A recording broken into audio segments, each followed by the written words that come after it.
Bonsoir, bonsoir à toutes et à tous. Quel plaisir de vous retrouver pour ce nouveau numéro de Microscope. Soyez les bienvenus et merci pour votre fidélité. Je vous rappelle que ce week-end, comme donc à chaque événement, la rédaction se mobilise pour revenir sur les 5 années de ce mouvement, ce Hirak donc, qui a pris forme, notamment pour le dernier, vous le savez, des révolutions. Il y en a maintenant depuis plusieurs décennies en Algérie où le peuple crie notamment aux libertés, liberté des peuples, liberté d'expression, vivre dignement. Donc, tout au long du week-end, la rédaction se mobilise pour vous présenter des programmes avec nos invités. Nous reviendrons effectivement sur ces 5 années de révolution, l'évolution, mais aussi les perspectives. Ce soir, donc, on parle diplomatie. Nous allons revenir donc sur notamment le représentant permanent de l'Algérie, à l'Organisation des Nations Unies. C'était hier, le mardi 20 février, les États-Unis ont mis leur veto à un nouveau projet. Pour une nouvelle fois, c'est la troisième fois pour les États-Unis d'Amérique, un projet de résolution du Conseil de sécurité pour un cessez-le-feu demandé cette fois-ci, donc une requête, présentation de projet par l'Algérie, à Israël notamment, s'agissant de cette guerre contre la bande de Gaza, contre la Palestine, contre le Hamas qui dure depuis maintenant plus de 4 mois et demi, même près de 30 000 morts, des disparus, notamment la majorité des enfants, des bébés et des femmes. Alors je vous le disais, rappelons donc c'est la troisième fois que Washington bloque une résolution appelant à un cessez-le-feu depuis le début du 7 octobre, pour être clair. C'est une date qui parle à tout le monde. Les dernières en date, précédents veto américains, ont eu lieu le 18 octobre et le 8 décembre dernier en 2023. Et nous allons revenir sur le représentant officiel Ammar Benjamin, précisément, qui a plaidé pour ce projet un soutien aux droits des Palestiniens à vivre. Donc le représentant algérien qui représente le pouvoir algérien, la diplomatie algérienne, qui appelle à la liberté aussi des peuples, à la paix, à la sécurité. Alors bien sûr, ce soir, nous ne pouvons que saluer, certainement se féliciter, se réjouir de cette requête, de cette décision de présenter un projet de résolution exigeant un cessez-le-feu immédiat par l'Algérie. Souligner que ce que l'Algérie a fait au Conseil de sécurité mérite tout de même d'être salué pour peut-être une grande première. Le monde entier est revenu sur cette présentation de projet, la presse internationale aussi, mais nous reviendrons aussi sur les libertés, puisque le représentant a appelé d'un point de vue général à la paix, à la sécurité, à la liberté des peuples. Qu'en est-il au sein du pays? Nous reviendrons sur ce qui se passe actuellement. Vous le savez, des répressions, des ISTN, interdiction de sortie de territoire national. Plusieurs sont derrière les barreaux car ils ont voulu s'exprimer par des dessins, de la poésie ou tout simplement militants. On pense à plusieurs, il y a Kamira Naït Slimane, on pense à notamment Hassan El Qadi qui est aujourd'hui à 425 jours d'emprisonnement, Mohamed Tafelka, militant par exemple. Ils sont plusieurs, Mustafa Benjma'a qui est journaliste, voilà, ils sont plusieurs, ils sont apparemment plus de 200, 250. On les évoque encore ce soir, entre répression, liberté d'expression de plus en plus réprimée, absence souvent des droits fondamentaux et civils. Nous essaierons de comprendre à quoi rime ce double discours à l'international parfois, devant les représentants, les ambassadeurs, au sein de la diplomatie, et puis à la fois ce qui se passe aussi au sein du pays. Il faut savoir aujourd'hui que le pouvoir algérien, vous le savez, est malheureusement, parce qu'on aimerait que ça soit autrement, mais la cible de plusieurs critiques par des militants, des députés, des sénateurs, des penseurs, des chercheurs, des avocats, des militants et des Algériens et des Algériennes qui veulent vivre autrement au sein de leur quotidien, pour leur famille, mais aussi notamment en termes de liberté. Je crois que la liberté, c'est ce que nous possédons de meilleur. Pour en parler, le plaisir d'accueillir une militante politique qui connaît bien le pays, qui connaît bien les droits, avocate, militante politique, maître Nabila Esmaïl, bonsoir. Bonsoir à vous, bonsoir à vos téléspectateurs, bonsoir à tout le monde et merci de m'avoir invité. Et bonsoir à vos invités. Merci infiniment, Maître Nabila Smail, d'être avec nous. C'est nous qui vous remercions. Avec nous, donc, elle est avec nous. Lila Tamansour, bonsoir et bienvenue, militante politique. Vous êtes secrétaire générale de Riposte International. Bienvenue. Zoul, bonsoir Chahven, bonsoir à toute l'équipe technique de El Maralibia. Mes salutations chaleureuses à Maître Smaïl, Nabila Smaïl, et à tous les téléspectateurs qui nous suivent actuellement. Je tiens juste à te dire, Chahven, que je n'ai pas un retour d'image, en tout cas par rapport à mon ordinateur. Donc je me vois, mais je ne te vois pas du tout. Eh ben nous, le principal, c'est que nous vous voyons et que les téléspectateurs vous voient. Merci d'être là. Militant politique, longtemps journaliste, analyste politique, cadre du MDA, Brahim Younsi, bonsoir. Voilà, Brahim Younsi que nous tentons de joindre.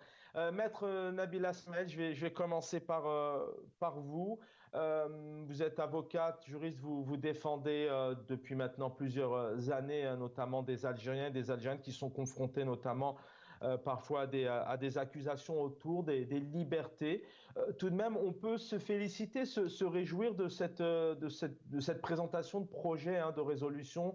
Donc, Alger qui demande un cessez-le-feu, peut-être avoir une réaction là-dessus, puisque voilà, on sait ce qui se passe aujourd'hui à Gaza et donc en Palestine depuis plusieurs semaines. Donc peut-être se féliciter et puis derrière, effectivement, avec vous, essayer de revenir sur la situation des droits en Algérie et comment vous analysez ce double discours, à la fois des annonces et on a une politique quelque part des annonces à l'étranger qui ne reflète pas du tout la politique et ce que met en place le pouvoir algérien auprès des Algériens et des Algériennes, notamment lorsqu'il s'agit de liberté. Bah, écoutez, on ne peut que se réjouir de ce projet de résolution que malheureusement les États-Unis, en face duquel les États-Unis ont utilisé leur droit de veto pour le rejeter. On ne peut qu'en s'en féliciter parce que c'est exactement la chose pour laquelle le peuple algérien a toujours milité. C'est le droit d'avoir des droits, le droit des peuples de vivre dignement et d'être libres dans leur pays. Ça, c'est une position qui honore l'Algérie, qui honore le peuple algérien, mais qui malheureusement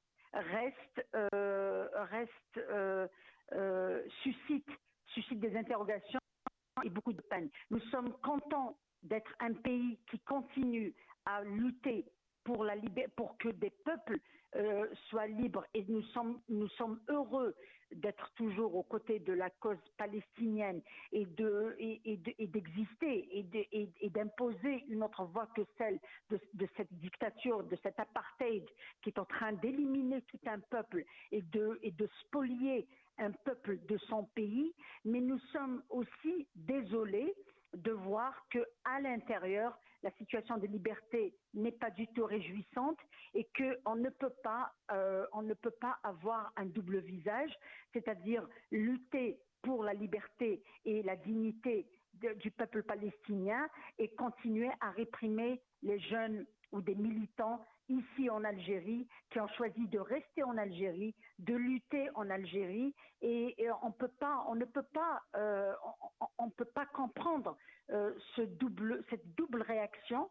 On ne peut pas comprendre le pourquoi de la chose, surtout à l'approche de l'anniversaire du Hirak, le Hirak qui est cité dans la constitution du pouvoir comme étant un Hirak béni, le Hirak qui l'a spolié, qui l'a détourné.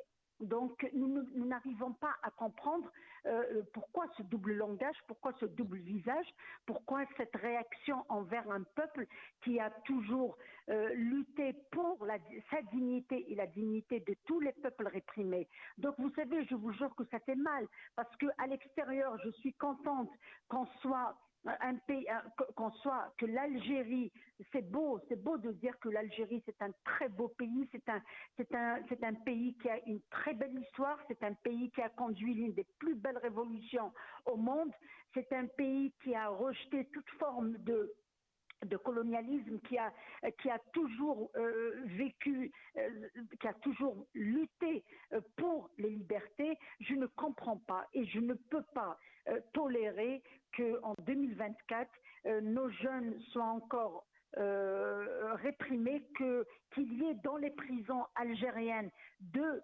l'Algérie nouvelle qui sont emprisonnés, condamnés pour un délit d'opinion.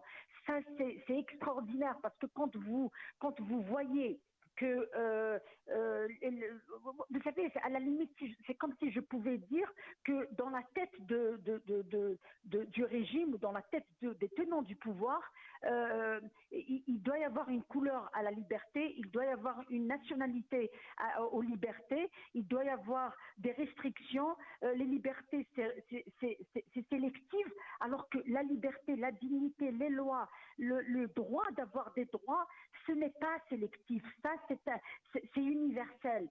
Quand on se bat pour les droits de l'homme, on ne regarde pas la race ou la nationalité ou la couleur, on ne regarde pas ça. C'est des droits, ils sont universels, il faut les respecter, et à l'extérieur ou à l'intérieur. On ne peut pas se battre pour les droits d'un peuple et réprimer les droits de son peuple. C'est ça, nous sommes devant ce dilemme. Vous savez, moi, chaque fois que j'ouvre les réseaux sociaux et que j'apprends qu'il y a eu une arrestation ou une interpellation, où il y a eu des fouilles systématiques ou des perquisitions dans des domiciles de militants qui n'ont rien fait qu'exprimer une opinion qui ne plaît pas. Mais chaque peuple a le droit de critiquer les gouvernants, chaque peuple a le droit de dire que nous voulons une autre façon de gouvernance, nous voulons une autre façon de gestion de l'intérêt public. Chaque citoyen digne de ce nom a le droit d'exprimer sa colère pacifiquement envers une façon de gérer son quotidien. On ne peut pas continuer à gérer un peuple par la peur, on ne peut pas continuer à gérer un pays par la répression et en même temps faire bonne figure et militer pour d'autres peuples. Là, je me sens vraiment, je me sens gênée. C'est comme si mon père défendait les enfants du voisin et qui rentre à la maison, il me tape ou il me tombe dessus avec des coups de poing ou il me gifle chaque fois que je parle. Ça, c'est l'indignation. C'est très simple. Il faudra imaginer la scène. Il faudrait imaginer la chose comme ça. Un papa très démocrate à l'extérieur, mais qui rentre à la maison et qui n'arrête pas de réprimer, de frapper ses enfants. C'est exactement ce qu'on est en train de vivre. Donc nous sommes fiers de ça. Nous sommes pas fiers du papa qui est gentil à l'extérieur et qui réprime à l'intérieur. Nous sommes fiers de la position de l'Algérie qui a toujours consisté à défendre les peuples, à défendre les libertés, à défendre le droit d'avoir des droits, mais nous sommes désolés de voir le pouvoir actuel réprimer le peuple algérien. C'est ce qu'on a pu. D'ailleurs, on a une pensée pour votre papa qui a été un grand démocrate aussi, militant. On a vu quand même durant ces 4 années, notamment au cours de ces derniers 18 mois, où le pouvoir algérien a été très décrié, critiqué au niveau des droits. Une des experts de l'ONU, on a eu plusieurs, a observé 4 principaux types de violations, notamment utilisés pour empêcher les défenseurs des droits de l'homme. Juste un rappel aux téléspectateurs, téléspectatrices, puisque l'Algérie, 4 années au pouvoir d'Abdelmadjid Tebboune, mais ils sont nombreux, députés, sénateurs, chercheurs, penseurs, militants, avocats, analystes. Voilà ce qu'a dit notamment, a dénoncé l'experte cet été: harcèlement judiciaire constant, la dissolution des principes organisations de défense des droits de l'homme, on pense à la Ligue algérienne des droits de l'homme, restrictions sur la liberté de mouvement, des pratiques d'intimidation et de surveillance. Peut-être je fais appel à la militante, à l'analyste politique avant de vous libérer, Maître Nabila Smaïl.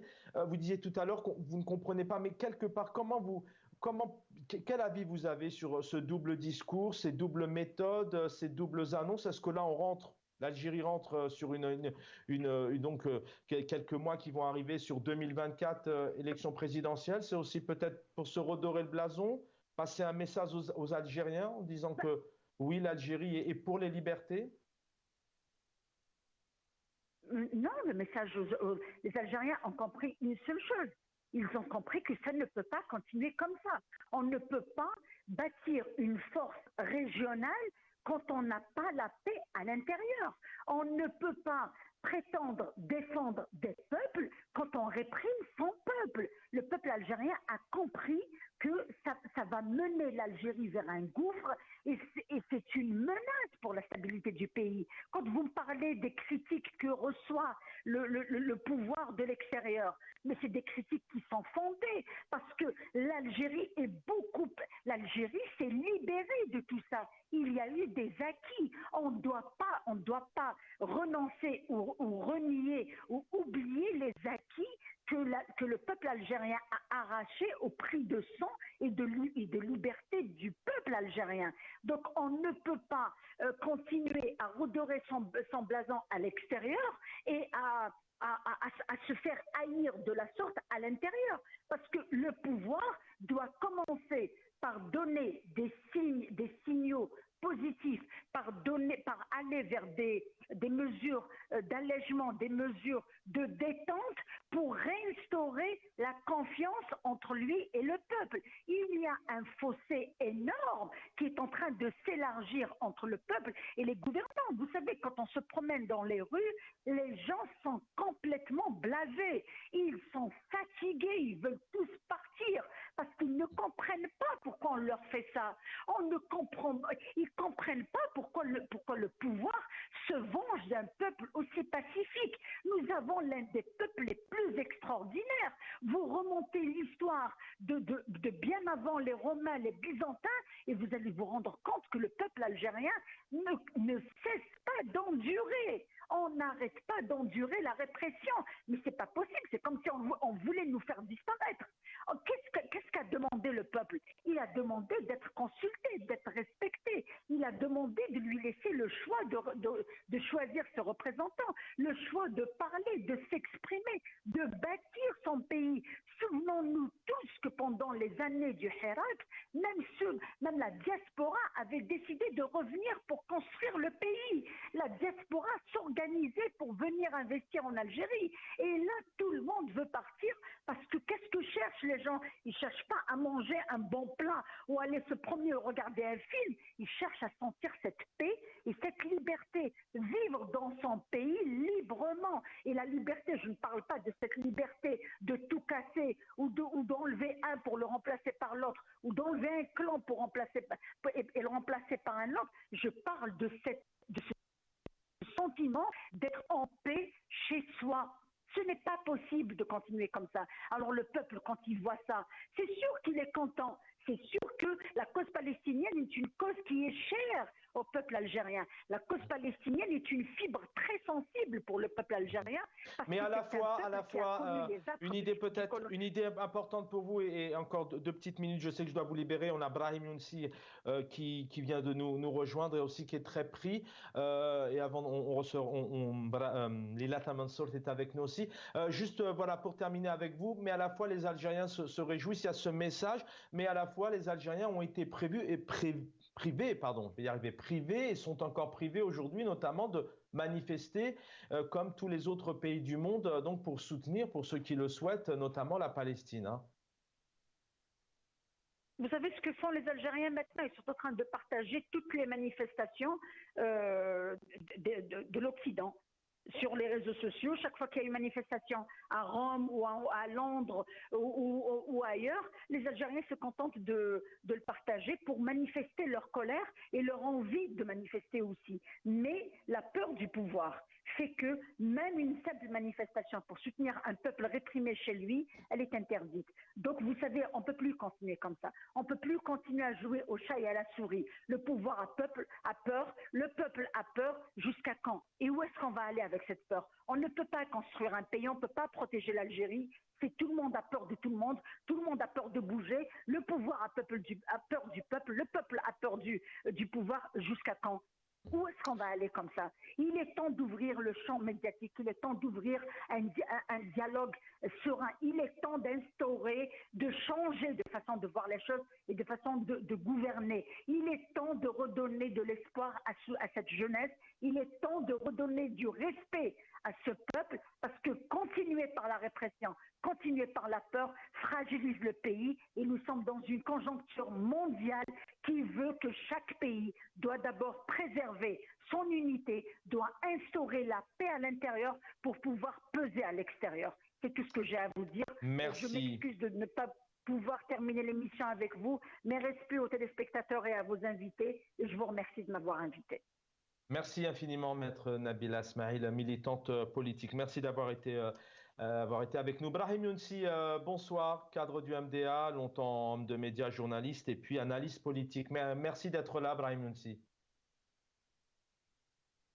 Merci, Chaban, merci pour l'invitation. Et je salue vos téléspectateurs et vos invités. Merci infiniment. Avant voilà, de vous libérer, puis on gardera Lila Tamansour pour la troisième partie de l'émission. On revient ce soir, effectivement, je le disais, on peut se réjouir, se féliciter. Enfin, on pense que sans spéculer, on pense que cette demande, cette présentation de projet, elle est sincère de la part du pouvoir, de la diplomatie. À l'inverse, en parallèle, les manifestations sont aussi, malheureusement pour les Algériens, notamment en soutien à la Palestine, sont interdites. Et je le disais tout à l'heure, ce n'est pas du tout ce qui se passe. On est aux antipodes de ce qui se passe, de ce que propose en termes de politique intérieure le pouvoir algérien pour que les Algériens puissent vivre, s'exprimer, rester au pays, ne pas traverser les mers, etc. Quelle analyse vous faites? Je vous donne la parole, sachant que vous, sur vos réseaux sociaux, vous dites clairement mettre le politique en ordre démocratique, une nécessité vitale pour les 2 381 741 km², donc l'Algérie entière. Brahim Younsi. Oui, bien entendu. Ce mot que vous venez de rappeler touche à la géopolitique mondiale, si j'ose dire, bien entendu, aux droits fondamentaux du peuple algérien, des Algériens dans leur diversité. Parce que les enjeux sont, sur le plan mondial, sont extrêmement importants et dangereux pour nous si nous restons dans un ordre dictatorial. Il faut dire les choses telles qu'elles sont. Il faut absolument aller vers un ordre démocratique urgemment. Les Algériens ont lutté, milité, les partis de l'opposition, alliés ou pas, depuis fort longtemps, ont revendiqué la démocratie, la pluralité démocratique et les libertés démocratiques, cela est clair. L'Algérie est à mon sens, pour aller dans le sens de ce poste que vous avez l'amabilité de citer, l'Algérie est aujourd'hui, et tout le monde le constate, est dans une situation de marginalité, et on le voit, et chacun également le constate, que l'on soit dans le monde politique, dans le monde intellectuel ou pas. Et je pense que l'ensemble des Algériens le constatent quotidiennement. Les événements qui se déroulent dans le monde et les informations le démontrent. Les positions de certains pays à l'égard de l'Algérie le démontrent également. Les événements qui se déroulent dans le monde jouent malheureusement notre pays. Un pays immense, vous avez rappelé sa superficie, il n'est pas immense seulement par sa superficie, il est aussi son histoire, l'immensité de son histoire, il faut le dire, son histoire, sa lutte contre le colonialisme qui a fait de lui dans le monde. Cela aussi doit être dit, un exemple et puis un leader du tiers-monde à un moment donné, et cela était une réalité, ça ne l'est plus aujourd'hui, hélas. Toutes ces choses-là, tous ces critères qui étaient marqués, qui montrer l'Algérie révolutionnaire, l'Algérie anti-impérialiste, etc., malheureusement ne sont plus opératoires. Et l'Algérie, à cet égard, il y a des risques sur sa géographie d'abord. C'est la raison pour laquelle j'ai rappelé sans immense superficie. Il faut le dire, il y a des dangers sérieux, des risques sérieux sur la géographie de notre pays, des puissances mondiales. Et on peut en citer quelques-unes. Bon, je ne le ferai pas ce soir. Travail au démembrement de notre pays, à son dépassement. Les choses sont claires.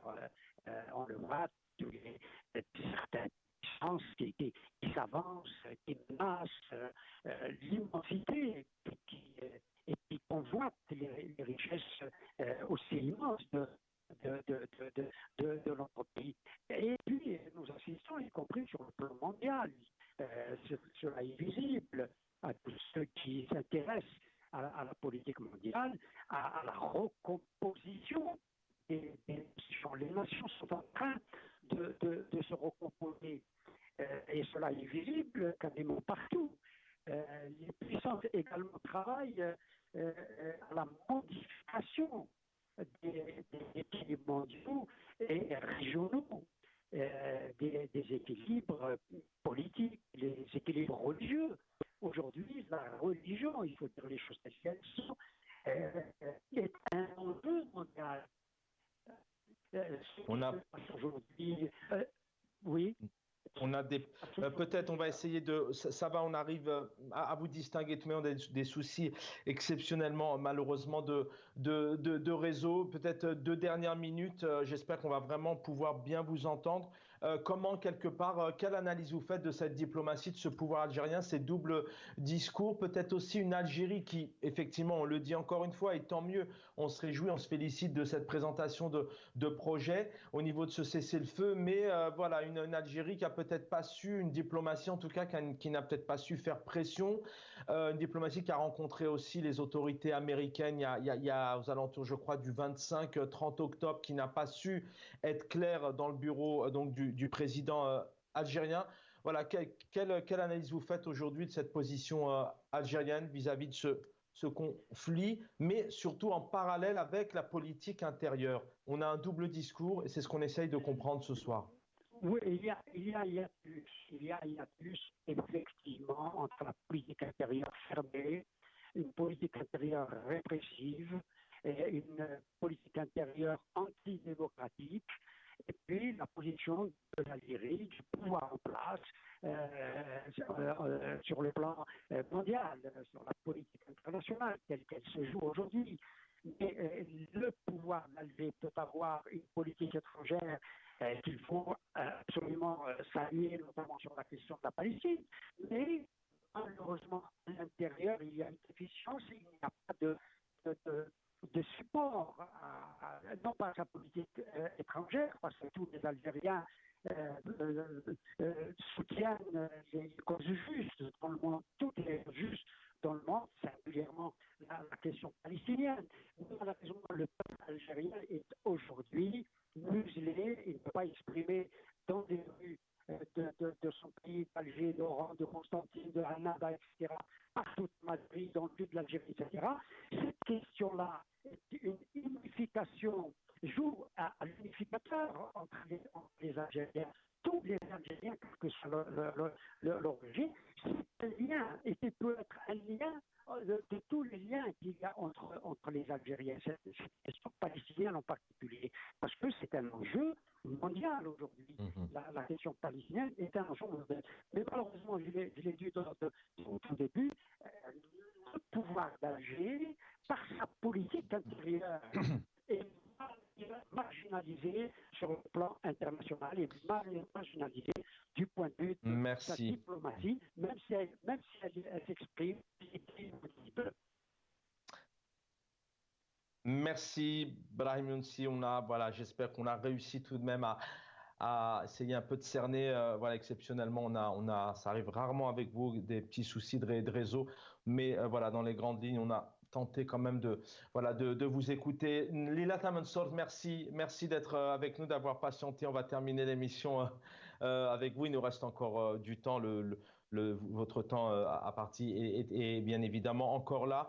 Lila Mansour, vous avez entendu bien évidemment nos invités. On est aussi un peu dans l'incompréhension ce soir. Encore une fois, on se le répète, il y a une présentation de projet hier du représentant de l'Algérie qui est satisfaisante pour le monde. L'Algérie s'est vue être placardée dans tous les médias internationaux, ce qui est rare, avec une bonne nouvelle. En général, elle fait plutôt la une des médias avec des échecs, voilà, à plusieurs niveaux, ou alors la liberté d'expression qui est bafouée, des emprisonnements. La presse en parle longuement. En tout cas, c'est une bonne nouvelle hier. Comment vous analysez ça, et surtout, comment vous faites aussi, vous, le parallèle avec voilà, cette diplomatie timide? Je vais rapidement un peu long dans mon propos et je vous laisse la parole.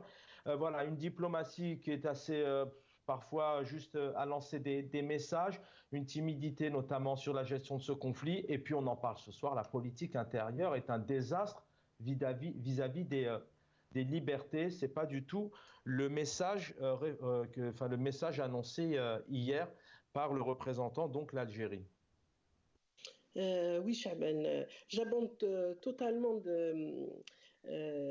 concernant l'avis mes deux prédécesseurs qui ont intervenu, mes deux compatriotes. Très franchement, moi, je salue cette décision courageuse que l'Algérie ait pu présenter une résolution hier au Conseil de sécurité pour une nouvelle, en tout cas, entrée dans ce Conseil de sécurité cette année 2024. C'est une bonne entrée en la matière, malgré que ça a tardé à venir. En tout cas, officiellement, la position de l'Algérie n'était pas très claire vis-à-vis de la question palestinienne, malgré les dernières déclarations de Tebboune qui disait qu'il voulait faire de la question palestinienne sienne. Du coup, ça nous réjouit. C'est une action que je qualifie d'honorable, remarquable, que ce soit pour la personne qui l'a portée sur place, M. Ammar Benjema, le représentant permanent de l'Algérie dans ce Conseil de sécurité, ou que ce soit pour la diplomatie algérienne ou pour le peuple algérien qui a longtemps souffert, en tout cas depuis ces 4 années, des échecs, comme vous avez dit, et des positions fracassantes de l'Algérie au niveau de la diplomatie à l'international. Certes, je pense de mon côté que ce n'est pas que la décision de l'Algérie qui a fait que cette résolution soit déposée le 20 février, mais probablement c'est en relation avec le sommet des chefs d'État africains qui s'est tenu récemment, c'était le 18 il me semble, qui ont tenu une position collégiale en tout cas ferme vis-à-vis de l'État d'Israël. D'ailleurs, ils ont fait des déclarations à ce sujet. Et donc, peut-être que l'Algérie a été motivée ou même poussée à tenir cette position par rapport à l'ensemble de ces États d'Afrique, pour pas être en tout cas la brebis galante de cet ensemble de pays. N'empêche que c'est une, en tout cas, action et initiative très honorable. Rappelons que Israël a été introduite en tout cas par l'Afrique du Sud à la Cour de justice internationale et qu'elle devait être contrainte à cesser le feu et à cesser le génocide. D'ailleurs, même Lula, le président Lula da Silva, président brésilien, a déclaré que ce n'est pas une guerre, c'est un génocide. Effectivement, c'est un génocide. Aujourd'hui, la position de l'Algérie vis-à-vis de cette question me semble être en tout cas opportune et juste. C'est ce qu'on a souligné. Alors en parallèle, Riposte Internationale, vous êtes sur le terrain maintenant depuis plusieurs années, depuis 5 ans. Vous pourriez passer des heures à nous expliquer toutes les réunions, les séminaires, les conférences que vous avez organisées, ce que vous avez dénoncé. Mais à la fois, en voyant cette présentation hier, c'est bien beau, on est d'accord, mais à la fois aujourd'hui, ils sont encore des centaines, des dizaines à être derrière les barreaux. Comment peut-on expliquer que cette position, notamment à l'étranger, ces annonces, on l'a vu encore depuis maintenant plusieurs mois, puisque depuis 4 ans, plusieurs annonces du patron du Conseil de la Nation au président de la République, au chef d'état-major. Ça n'arrête pas, mais ceci ne reflète pas la situation au pays en termes des droits, en termes de paix, de sécurité, de liberté des peuples. Comment vous l'expliquez? L'Algérie, enfin le dicton, le cordonnier mal chaussé colle tout à fait à la politique algérienne. Il y a une opposition totale entre ce qu'elle montre à l'extérieur comme position vis-à-vis des droits humains, du respect des droits humains, et ce qui est fait à l'intérieur. Effectivement, jusqu'à aujourd'hui, d'ailleurs, le chiffre ou le nombre de prisonniers est méconnu. Tellement il y a l'opacité totale sur ce sujet. D'ailleurs, le président a nié complètement l'existence des détenus politiques d'opinion au sein des geôles algériennes. Donc, en permanence, hein, si on dit en permanence, il y a plus de 200 ou même 300 détenus. En chiffre cumulé, ça se chiffre à des milliers. Donc, c'est une contradiction totale avec le mot liberté, qu'il prône les droits des peuples aux libertés, qui est prôné au sein du Conseil de l'ONU. On voit aujourd'hui aussi sur tous les aspects au niveau des libertés fondamentales au pays, tout a été bafoué, que ce soit au niveau des organisations qui ont été dissoutes et même la nouvelle loi mise en œuvre récemment pour la création des associations, des organisations. Elle réprime, en tout cas, elle restreint ce droit à se constituer. Aussi au niveau de l'économie, tous les secteurs, en tout cas, on voit que l'Algérie est la mauvaise élève en la matière, mais elle fait, en tout cas, elle montre un visage contraire sur la scène Quel est son internationale. but? Quel est son but selon vous? On l'a vu encore, vous le disiez.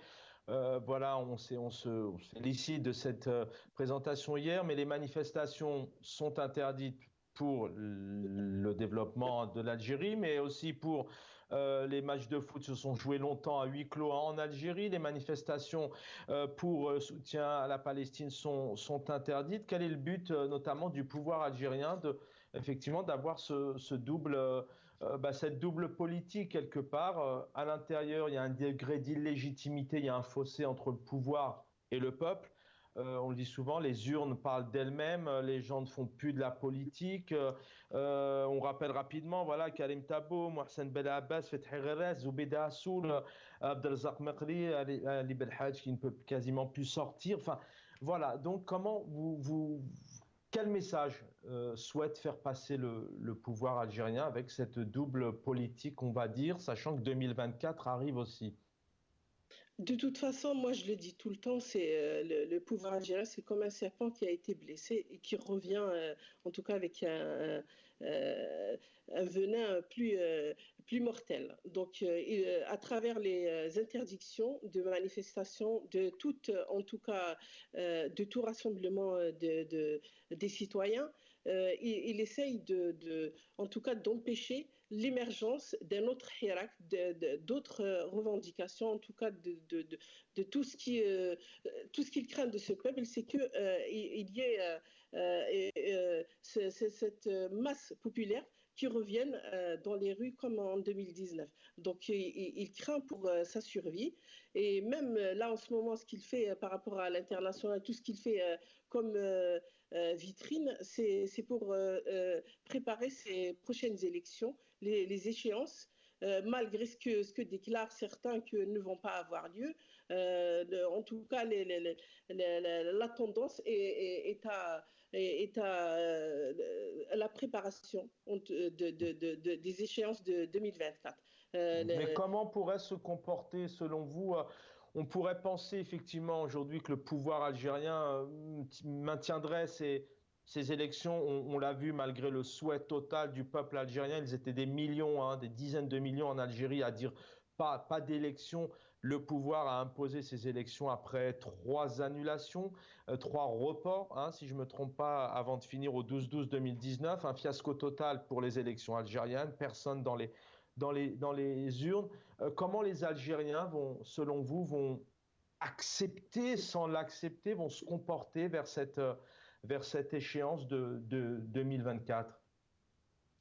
Est-ce qu'ils ont une autre alternative? C'est soit ils reviennent avec une opposition forte avec l'union du peuple et qu'ils revendiquent des élections euh, transparentes dans les règles de l'art, avec des lois qui permettent des échéances claires sans qu'il y ait bourrage des urnes, tout en mettant en tout cas des vrais représentants du peuple et non des personnes désignées ou avec des accointances avec certains courants politiques. Ce peuple, je ne pense pas qu'il ira aux urnes, à moins qu'il y soit obligé ou il y ait une autre méthode utilisée à son encontre. Mais le connaissant aussi le souhait du peuple d'aller vers un État démocratique où régnera le, la paix, l'exercice des droits civiques, politiques et toutes les libertés fondamentales, je ne pense pas qu'il va cautionner cette énième mascarade électorale qui est en train de se concocter dans les couloirs ou les coulisses du pouvoir. Mhm. Le président Tebboune, selon vous, pour vous, aujourd'hui, on évoquait hier notamment cette désignation, cette nomination à la tête de l'aéroport d'Alger. On en a parlé hier, mais ce qu'on essayait de comprendre, c'est ces nominations. Et voilà, certains se disent à la voix, c'est Abdelmadjid Tebboune, président algérien, qui décide, parce que derrière personne, donc il décide parfois, il prend des décisions et des choix qui ne sont pas du tout adéquats, ou voilà, manque de compétences. Manque de moralité publique. Donc certains disent effectivement qu'il est seul et que personne ne veut l'entourer, personne ne veut travailler et qu'il est obligé de faire avec, de reprendre les anciens, le copinage et parfois même des personnes qui ont vraiment des gros dossiers avec la justice. Ou alors c'est tout de même un président qui est entouré, l'armée est présente, qui a aujourd'hui une certaine force. Comment vous évaluez la fragilité ou la puissance de ce pouvoir à quelques semaines de cette échéance? En tout cas, pour ma part, je vois un double aspect de cette gouvernance. D'un côté, sur les plateaux télé, il affirme, il confirme sa position du premier homme du pays à travers tout ce qu'il met en place en parallèle de ce qui se fait en tout cas dans le pouvoir profond du pays. Mais d'un autre côté, on voit des actions qui se passent et qui contredisent totalement ces positions énoncées officiellement. Donc, est-ce qu'ils essayent de nous faire comprendre qu'il y a deux tendances dans le pays, il y a deux capitaines sur le bateau, ou alors ils sont de connivence et ils jouent sur le moral du peuple, ou bien réellement, il y a une divergence totale et que c'est vraiment un danger réel pour l'Algérie. Pour ma part, je ne pense pas que Tebboune soit maître de ces décisions. Il a été désigné, du coup, il est lié loyalement aux personnes qui l'ont amené à ce poste du pouvoir, mais il essaye de s'en libérer, peut-être, comme un gamin qui essaye de s'émanciper de ses parents, de sa famille. N'empêche que les chaînes qui le lient à ce pouvoir et les poids qui pèsent sur lui sont tellement forts qu'il se retrouve à chaque fois remis au point de départ. Je pense que lui-même, en ce moment, ce qu'il dégage, c'est des appels au secours. Ou alors, comme j'avais dit, il est tellement malin et qu'il veut qu'on ait pitié de lui et que lorsqu'il va se représenter une deuxième fois, on va voter sur lui. Peut-être c'est une tactique ou alors c'est un vrai appel au secours. De ma compréhension personnelle, parce que, comme j'avais dit, c'est toute une opacité. Il n'y a pas d'indice, il n'y a pas de communication, il n'y a pas une presse qui pourrait déconstruire tout cet état de brouillon dans lequel se trouve actuellement la politique au sein du sommet de l'État. Même le peuple, il n'arrive plus à s'y retrouver et à faire des analyses de sorte que on puisse nous-mêmes comprendre ou essayer de trouver des solutions ou d'aider, parce qu'il y a des compétences. Il y a énormément de compétences à l'intérieur du pays et à l'extérieur qui sont prêtes. Si vraiment il y a sincérité, il y a cette bonne volonté d'un changement politique réelle et non ce changement de façade qu'ils font depuis des décennies à la tête du pays. Donc maintenant, c'est à nous, étant donné que cet État ne veut pas changer, à nous d'apporter ce souffle, ce vent de changement d'une manière ou d'une autre. Ce que je t'avais dit il y a quelque temps, Chahban, il faut que nous essayions de trouver d'autres mécanismes de lutter de façon à pousser qu'il y ait une balance et il faut que le pouvoir se penche vers le côté du peuple, comme ce fut en 2019, que nous n'avons pas su exploiter au bon moment, du fait que nous manquions d'expérience dans le domaine des luttes et de l'autonomie aussi, parce qu'on a toujours été soit poussé, c'était des tactiques, des luttes internes au pouvoir. Comme il y avait une rumeur comme quoi le 22 février était en tout cas une étincelle mise de la part d'un clan du pouvoir pour déloger l'autre. Quelle que soit l'origine, ça a apporté ses fruits pendant quelques temps et nous espérons que cette étincelle viendra du peuple cette fois-ci Merci. et que c'est à lui de changer les donnes dans ce pays et de le rendre plus vivable et le vivre ensemble des Algériens va se concrétiser. Merci. Voilà le changement qui se concrétisera en Algérie par la mobilisation du peuple. Ilatha Mansour, merci d'avoir été avec nous, secrétaire général donc de Riposte Internationale. Maître Nabila Smaïl, merci d'avoir été avec nous, militante politique. Vous êtes en Algérie.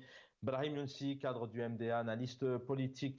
Merci aux équipes techniques de nous accompagner chaque jour pour réaliser les émissions. Dans quelques instants, donc samedi, dimanche, donc couverture spéciale sur les 5 ans du mouvement de la révolution du Hirak. Dans un instant, mon ami confrère Jamaldine Benchenouf dit tout. Juste derrière El Umr avec un autre ami confrère, c'est toute une famille, El Marabia, Jamaldine Taleb et puis l'autre fille qu'on ne présente plus, l'autre fille de Bolcanon qui vous donne la parole. Bonne soirée à tous. Demain soir, le plaisir de retrouver Nassa Djoudi. Merci.